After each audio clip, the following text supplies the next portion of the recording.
Chers amis, bonjour. Je vais vous lire la suite de mon travail d'hier.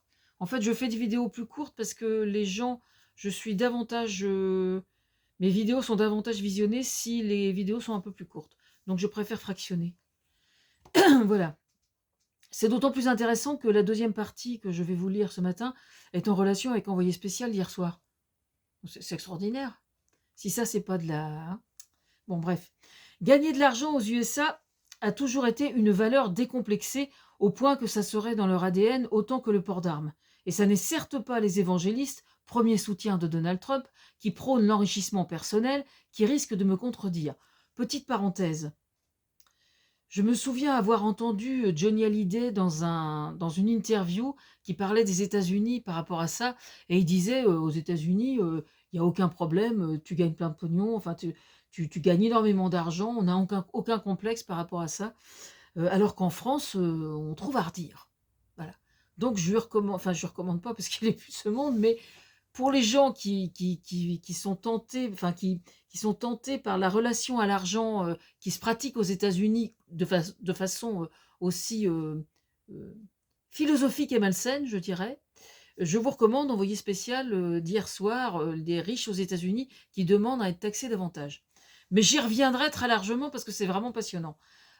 Bon, bref, je continue.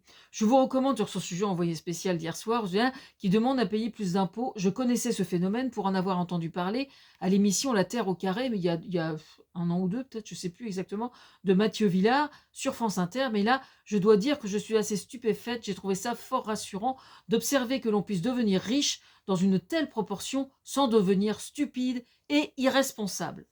En gros, peut-on aujourd'hui être riche sans avoir vendu son âme au diable? Non, mais il faut appeler les choses par leur nom. Aujourd'hui, les secteurs économiques qui rapportent le plus d'argent sont ceux qui respectent le moins la morale. La morale chrétienne, évangéliste, qui méprisent les plus pauvres en les écrasant, surtout s'ils ont la peau noire et sont non blancs. Mais ce qui fait la valeur d'un politique aujourd'hui, comme ça devrait toujours être le cas pour ceux qui ont une vision de la politique à l'origine, ça veut dire, étymologiquement, ça veut dire gestion de la cité. Donc il n'y a rien de plus noble que le politique, hein, euh, philosophiquement, je veux dire. Les politiques d'aujourd'hui sont juste 50 fois moins corrompus que ce qu'ils étaient il y a 50 ans. Hein. Bon, j'en reparlerai à un autre moment, mais ça c'est clair, c'est sûr. Donc il faut arrêter de nous emmerder avec ça. Bien que je sois très exigeante sur le sujet. Hein. Bon, bref. Oui, je disais donc, ce qui fait la valeur d'un politique aujourd'hui réside uniquement dans ce qu'il se tient au courant des dérives inhérentes au commerce, et clairement, il apparaît que tout ce qui flirte avec la corruption, le trafic de drogue, les arnaques sur Internet et les différentes mafias qui utilisent Internet comme tremplin et comme méthode sont entièrement occultés par Trump et tous ceux qui le soutiennent.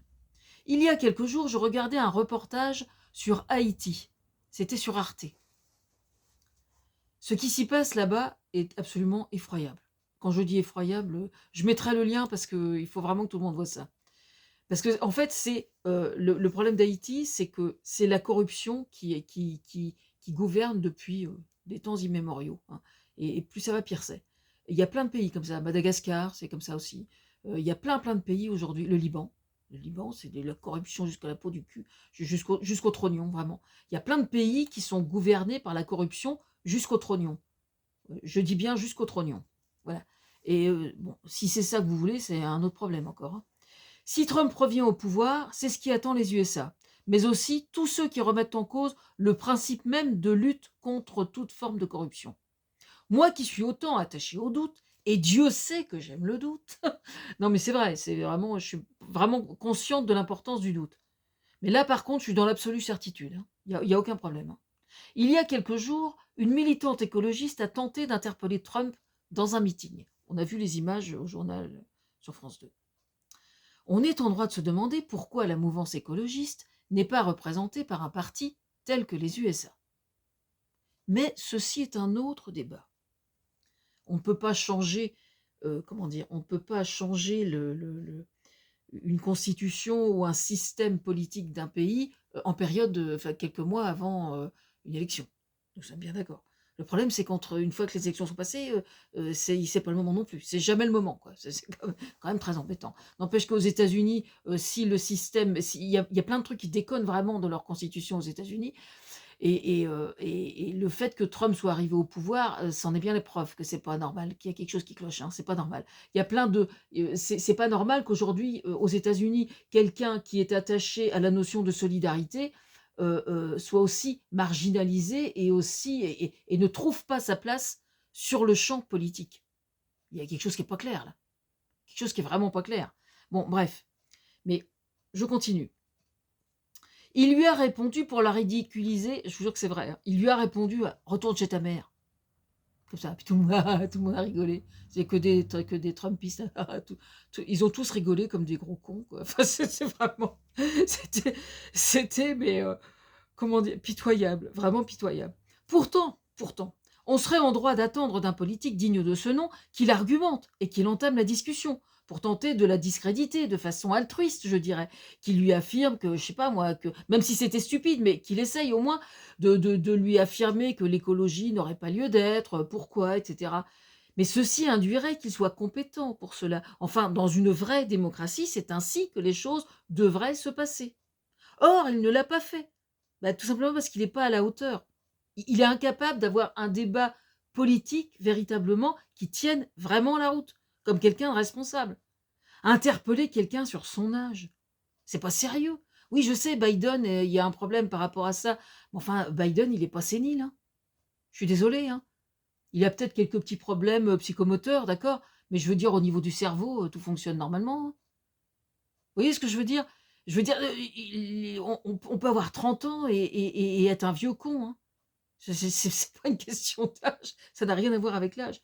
De la part d'un politique digne de ce nom, alors que le réchauffement climatique, l'éco-anxiété est permanente pour nos jeunes, d'une part, que ce soit aux USA, mais que ce soit aussi ailleurs, mais aussi parce qu'il est devenu indispensable, au contraire, d'écouter ces jeunes qui sont l'avenir de l'humanité, là où Trump, en tant que républicain, est plus proche du cercueil que des fonds baptismaux.